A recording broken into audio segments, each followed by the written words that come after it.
Anyone and everyone can be someone else's angel. The kindness of strangers is highly underrated because people who barely know you or people that you barely know, you actually make a really huge impact on them. There are so many people who just simply do not get that level of kindness and respect or generosity or compassion from people that they live with, people in their family, maybe their friends. They don't know kindness except from a stranger. And I've talked to a few different people recently who've really expressed their gratitude and their sobbingly deep relief to know that they matter to someone, even if it's a stranger.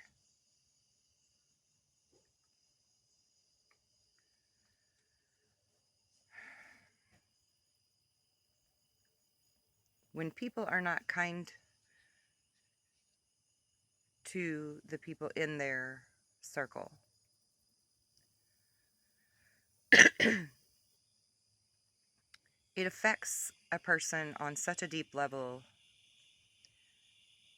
on such an inner level of how they love their self, of how they'll feel confident in their decisions, their self-esteem, like literally everything that makes them feel, who they are or if they're enough is governed by the input they get from the people around them. So,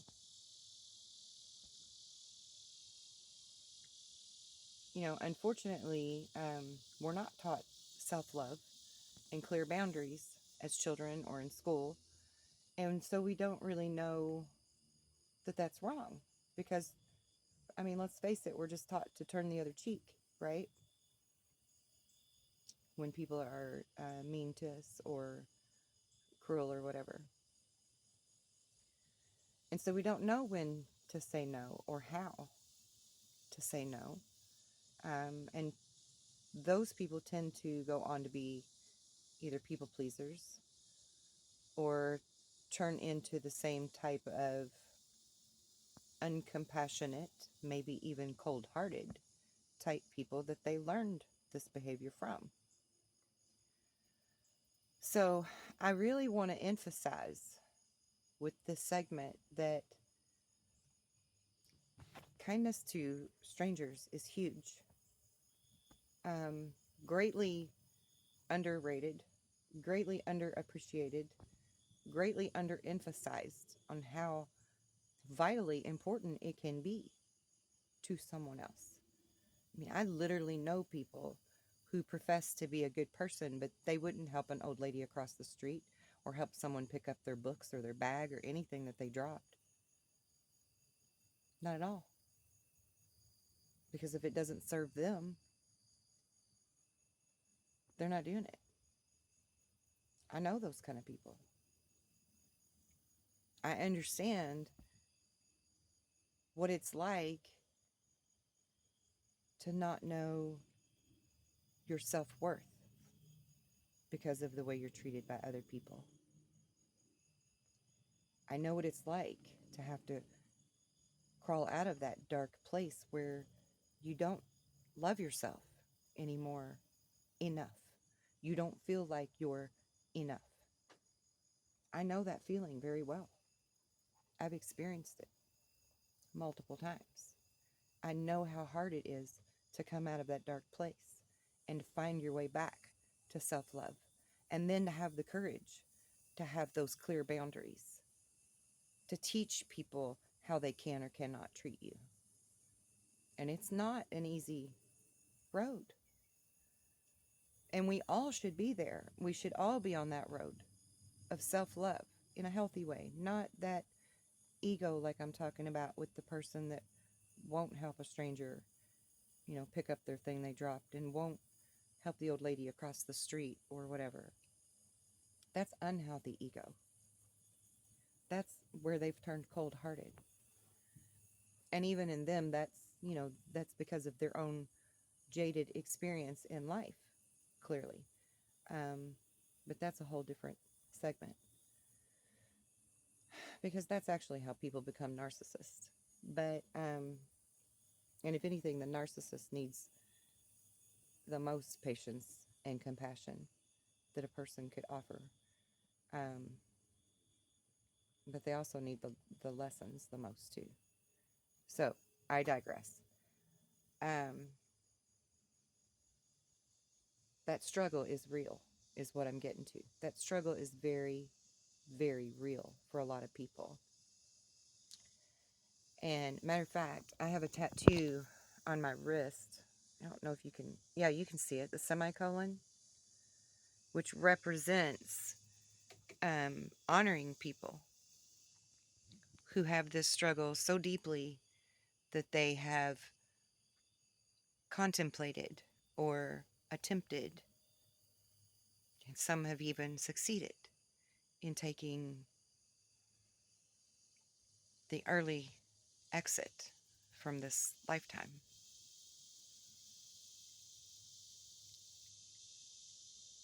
So, the kindness of a stranger is vitally important to some people, and you just really never know who that person may be. That you could touch their life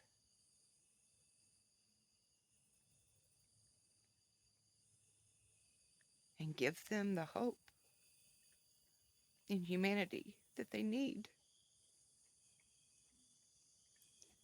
to continue to want to live.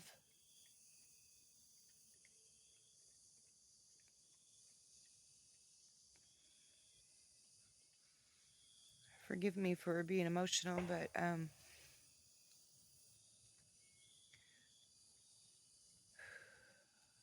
someone very close to me is their anniversary of their 1 year of not being with us anymore is upon us.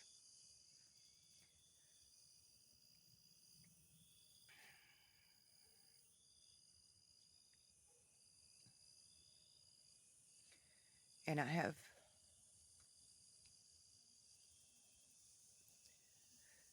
great compassion for that level of pain.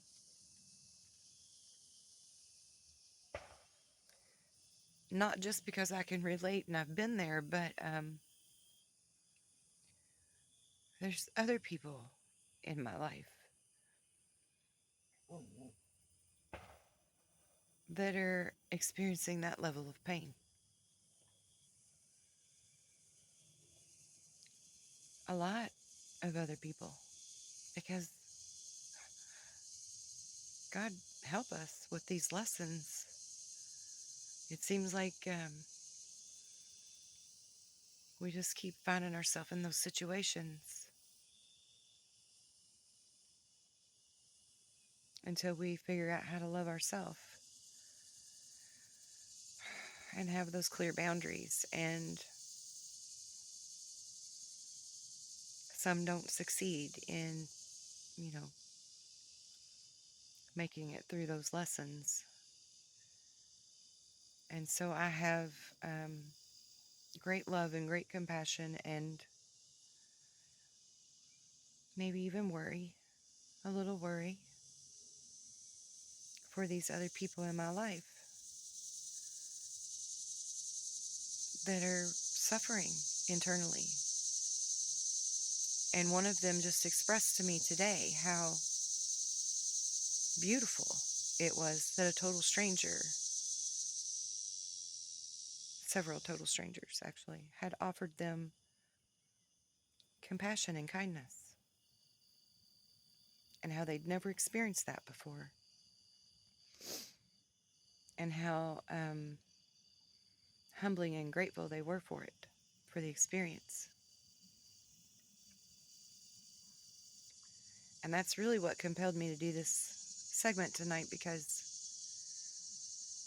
I think that's an important thing to speak on and think about. You could literally be someone's lifeline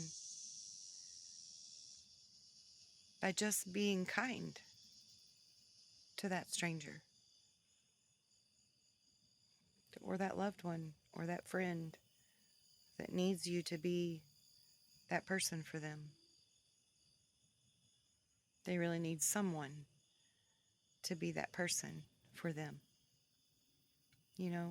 When I talk about self-love and I talk about clear boundaries, I'm not saying be some egotistical, cold-hearted person that's only out for your own good. You have to love yourself first in order to love other people properly. That's just a fact. But service to self in that way is service to others. You're doing them a favor.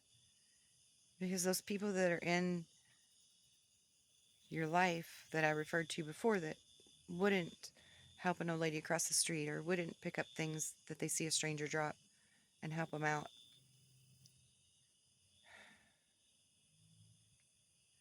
those people don't love their self, or they wouldn't treat other people the way they do.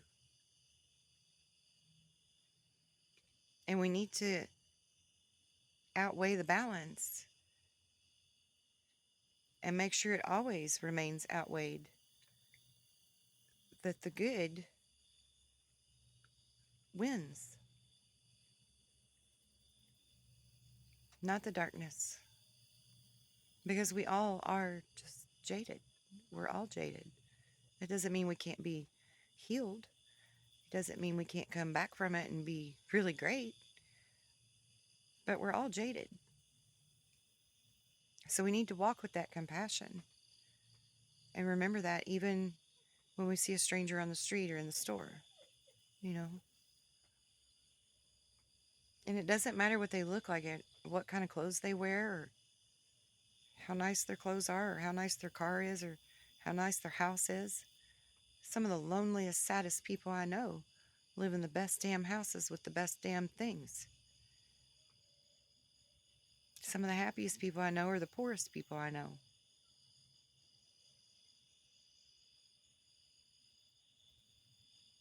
We have to find that balance. And we have to tip the balance between good and evil at all times. At all times. If the opportunity is presented to you to be that angel for someone, be that angel. We are all capable of being kind. We are all capable of being beautiful. And we are all capable of giving hope where someone may have none or very little. And we don't even know it. And maybe you'll never know it. But you can walk away from helping that stranger and being kind to them, knowing that you did your part. Now, on the flip side of that, learning all of that self-love and self-esteem and clear boundaries,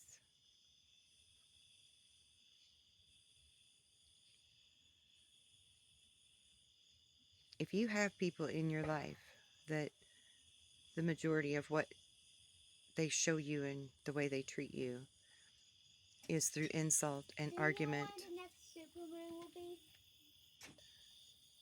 Sorry, my little guy had a question. But on the flip side of that, if the people that you love the most, or that you're the closest to, insult you, put you down, argue with you, more than they lift you up, support you, encourage you, and show you love, number one, they don't love their self. So when they tell you that you're not enough, they're really screaming it from the rooftop that they don't feel like they're enough. And you have two choices in that. You can either be the bigger person and hold space for them and be compassionate and help them to learn to love themselves and hope that they learn. Or you can do what's best for you and walk away and live your life and find your own peace and happiness without their insult and their argument and their injury. And I know that's a lot easier said than done for a lot of people because there's a lot of dynamics that play into that. And I actually know a whole lot of people, mainly women, who stay in very negative, bad situations for one reason or another that is always a legitimate reason to them, a logical reason. But I'm here to tell you that where there's a will, there is a way.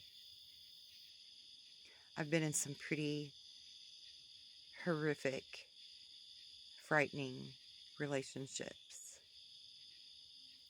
and I'm not there now.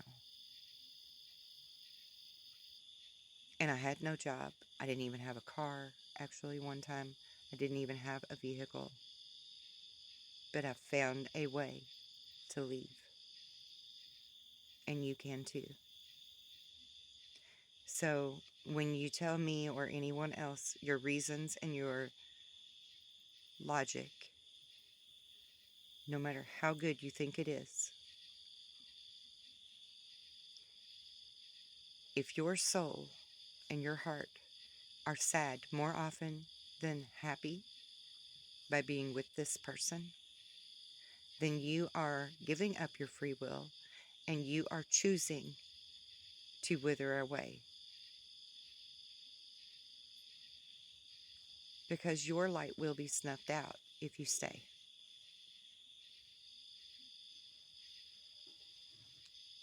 If it's, that level of toxic, it's going to snuff you out because that's what it's there to do. Misery loves company.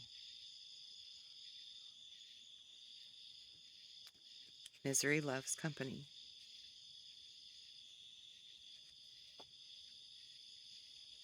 So, while they need to be learning to ask theirself, which wolf do they feed?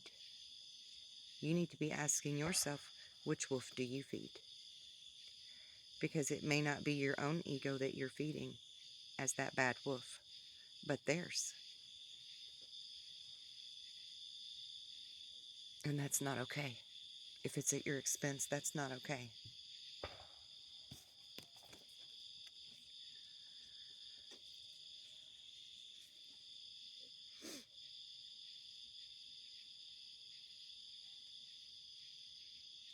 Now, with all of that being said, all of these people that you experience in your life and on your journey were meant to be there. They are all and always have been part of the plan and were only meant to be with you for a season, for a moment, for a lesson.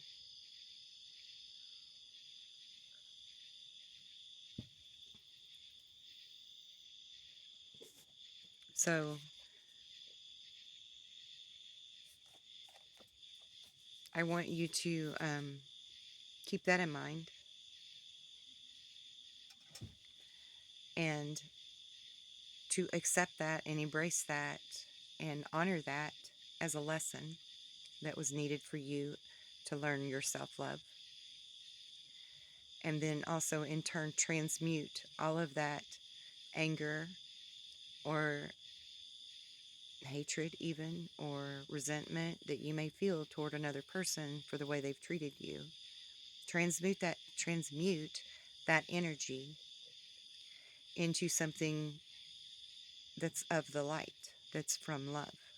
And that doesn't mean cater to them and allow them to treat you badly. That means to take this as an understood lesson that you needed to learn in clear boundaries and self-love and self-esteem and self-confidence and your own will being given up to be a people pleaser or taken back control of to move forward to your peace and your harmony and your happiness. And again, there's nothing, I'm not saying it's right or wrong either way to stay or leave. I'm not saying that at all. Unless it's truly toxic. If it's, abusive, then that's not okay. That's never okay. I don't care what their issues are. It's not okay for someone to harm you, period, especially physically. But mental and emotional abuse are very real. And I've witnessed it and experienced it since a little girl, so I know it well. I recognize it. Um, I should have a degree in it, or a PhD, something like that, right? Because that's how this started with my dad as a child. And my dad's one of the people I love the most. But I learned the most from him as well, because he was challenged, and he was tainted and jaded. And so then he became this person that masked his pain with alcohol. And sober, he was the most amazing guy you could know. But once he got that liquor in him, he was the devil. He was abusive. Verbally, emotionally, mentally, physically, violent. Violent with his mouth, violent with his actions, violent. And we witnessed this, And then as I grew up, I met other people and experienced the same type or similar lessons through them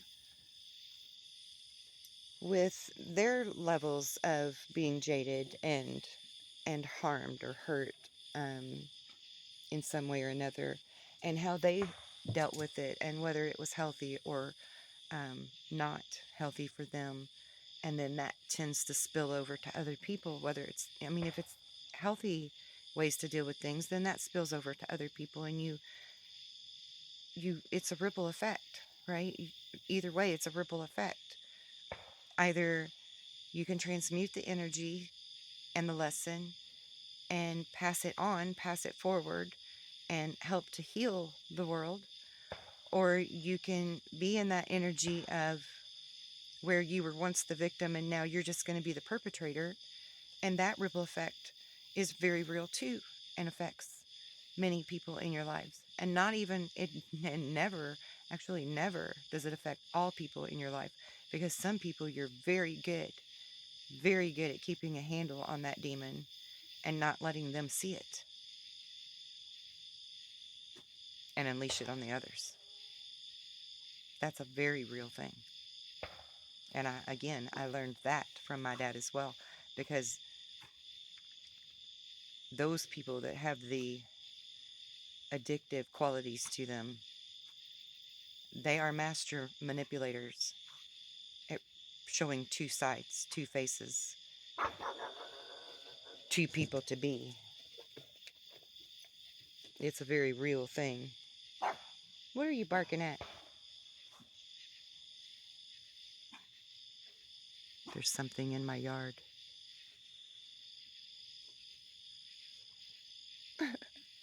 My little pug thinks he's going to get it, whatever it is. I hope it's not Bigfoot. Oh, it's deer. There's 3 deer. You're scared of deer? Come here, Stanley. Get on the porch by Mama. Come on. There's 4 beautiful deer out there. Anyway. Kindness can go so much further than a person can realize. So I really hope that you keep this with you always in your heart, and move through your daily lives with that in mind, that the people you work with, people that are your friends that maybe don't really open up and tell you everything that they go through, or total strangers, that act of kindness, that simple act of kindness that's so easy for you to offer, if you choose to, can go a long, long way for them. You just never know. You never know. So that's all I've got since my dog is barking, getting all crazy here. And have a great night, guys. Blessings.